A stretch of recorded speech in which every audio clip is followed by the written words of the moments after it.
Hello, अस्सलाम वालेकुम।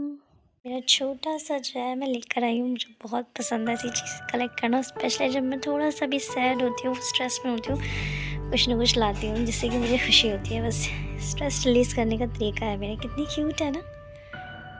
Renal failure, it is a condition when both our kidneys stops working. इसके reasons क्या क्या है? जैसे मर्करी पॉइजनिंग हो जाए किसी भी uncontrolled uric process, TB, excessive use of pain killers, hypertension, high BP. NCERT का टॉपिक है renal कैल्कुलाई, kidney stones, crystals of oxalates, calcium oxalates के जो क्रिस्टल्स होते हैं उनको हम रीनल कैल्कुलाई बोलते हैं, जो कि किडनी स्टोन्स होते हैं, और ये भी रीजन होता है किडनी के फेलियर का अगर इसका ट्रीटमेंट ना किया जाए तो। Urea levels in blood become very high. अब हम यूरिया के बारे में पढ़ेंगे। यूरिया का जो लेवल होता है ब्लड के अंदर बहुत ज्यादा हाई हो जाता है, accumulation of large amount of urea in blood. तो यूरिया का मतलब होता है जब बॉडी के अंदर जो ब्लड होता है, ब्लड के अंदर में बहुत ज्यादा यूरिया जो है इकट्ठा हो जाए तो उसको यूरिया बोलेंगे, और ये क्वेश्चन में भी आ जाते हैं। Creatinine level increase in blood, creatinine का लेवल अगर इंक्रीज हो जाए ब्लड के अंदर में। एसिडोसिस क्या होता है? ब्लड का जो मतलब बॉडी फ्लूइड्स जो होते हैं, ब्लड होता है उनका जो एसिड बहुत ज्यादा जो है वो एसिडिक हो जाए उसे एसिडोसिस बोलते हैं। Anaemia, kidney produces erythropoietin, APO hormone which helps in RBC production. मतलब इरिथ्रोपोइटिन का क्या काम होता है? वो आरबीसी के प्रोडक्शन में हेल्प करता है। तो जब आपका किडनी फेल हो जाएगा तो आपको जो है एनीमिया हो जाएगा, क्योंकि आप इरिथ्रोपोइटिन तो बना नहीं सकते। और अगर आप क्या करते हो, डायलिसिस भी करवाते हो, जो हीमोडायलिसिस होता है, तो अगर आप डायलिसिस भी करवाओगे तो उसके अंदर में वो आपके ब्लड के अंदर जो नाइट्रोजनस वेस्ट है उसको तो रिमूव कर देगा, पर वो अलग से जो किडनी जो प्रोड्यूस करती है, तो वो एक मशीन है, तो वो उस चीज़ को वो हार्मोन प्रोड्यूस नहीं कर सकती, वो काम नहीं कर सकती जो कि किडनी कर सकती है। तो ये भी रीजन, इसके ऊपर भी एक क्वेश्चन आया हुआ था। तो इरिथ्रोपोइटिन का ही हो जाएगा। In case of renal failure, EPO is not produced, RBC production decrease in person suffers from anaemia. ये वही वाला था, इरिथ्रोपोइटिन नहीं होगा और इसलिए आरबीसी का प्रोडक्शन डिक्रीज हो जाएगा, पर्सन के अंदर एनीमिया हो जाएगा। Anaemia is a condition when oxygen carrying capacity of blood reduces. Anaemia क्या है? एक ऐसी कंडीशन है जब ब्लड की जो ऑक्सीजन कैरिंग कैपेसिटी क्या होती है, रिड्यूस हो जाती है। ऑलिगोयूरिया और एनयूरिया, एनयूरिया में कोई भी मतलब यूरिन बनता ही नहीं है, नो यूरिन प्रोडक्शन। और ऑलिगोयूरिया में very less urine production, urine तो हो बनेगा लेकिन बहुत कम यूरिन, ठीक है। ट्रीटमेंट ऑफ रिनल फेलियर मतलब किडनी, रिनल वर्ड किडनी से रिलेटेड होता है। किडनी फेलियर का ट्रीटमेंट अगर हम करेंगे तो हीमोडायलिसिस और किडनी ट्रांसप्लांटेशन। तो हीमोडायलिसिस क्या है? परमानेंट सोल्यूशन नहीं है, ये बार बार कराना पड़ेगा। अगर आपके पास ज्यादा कोई काम धंधा नहीं है तब आप हीमोडायलिसिस कराओ। अगर आप काम वाले व्यक्ति हो तो आपको क्या होगा कि आपका ज्यादा टाइम जो है वो हॉस्पिटल में ही बीतेगा। This is not a permanent solution. Kidney transplantation एक परमानेंट सोल्यूशन है, लेकिन इसके भी कुछ होते हैं, ऐसा ग्राफ्ट रिजेक्शन करके, पता है ना। हमारी बॉडी में जो सेल इम्यूनिटी होती है वो काम करती है इसमें। इस केस में जब हम कोई फॉरेन ऑर्गन हमारी बॉडी के अंदर ट्रांसप्लांट हो जाता है तो ऐसा होता है कि बॉडी जो है वो एक्सेप्ट करने में टाइम लगाती है उस चीज़ को।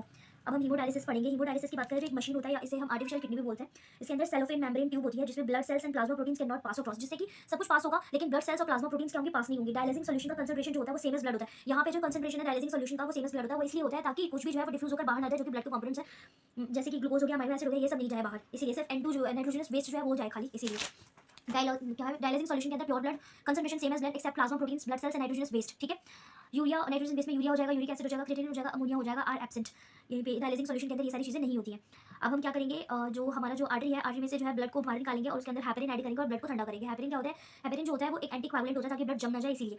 फिर उसको हम वही डायलिसिंग सॉल्यूशन के अंदर जो है सारा का सारा जो आप ये क्या है, डायलिसिस करवा रहे हैं हम इसका, तो यहाँ से क्या होगा, जो नाइट्रोजनस वेस्ट है वो start to diffuse out from blood into dialysing solution. क्योंकि ब्लड के अंदर में जो कंपोनेंट्स मतलब वैसे तो इनका जो कंसंट्रेशन है वो सेम है, ठीक है, ब्लड का, लेकिन यहाँ पर क्या है, नाइट्रोजनस वेस्ट नहीं है, ठीक है। तो ऐसा होगा क्या कि ये वहां से वहां जाएगा, हाई कंसंट्रेशन से लो कंसंट्रेशन की तरफ जाएगा। Nitrogenous waste start to diffuse out from blood into dialysing solution. वो ब्लड के अंदर में क्या करेगा, डिफ्यूज करना स्टार्ट कर देगा। तो यहाँ से जो ब्लड निकलेगा वो क्या होगा, प्योर ब्लड होगा। और फिर उसमें हम एंटी हेपेरिन मतलब क्या करेंगे, कोएगुलेंट ऐड कर देंगे। ये एंटी कोएगुलेंट होता है हेपेरिन, और एंटी हेपेरिन क्या हो जाएगा, कोएगुलेंट हो जाएगा, प्लस थोड़ा सा बॉडी टेंपरेचर के बराबर ब्लड को लेकर आएंगे और उसको दोबारा जो है बॉडी वेन के अंदर ट्रांसफर कर देंगे ब्लड को।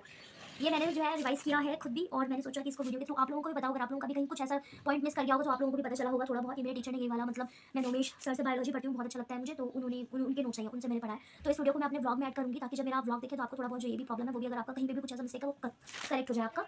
ये था यहाँ पर। Thank you. चल रही है मेरी लाइब्रेरी जाने की।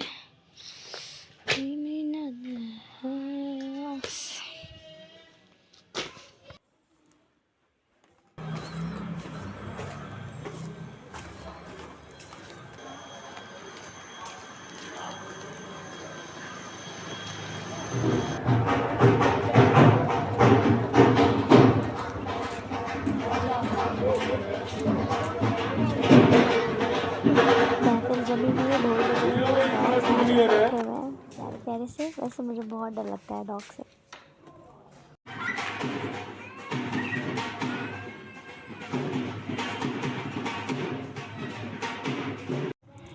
अल्लाह हाफिज़।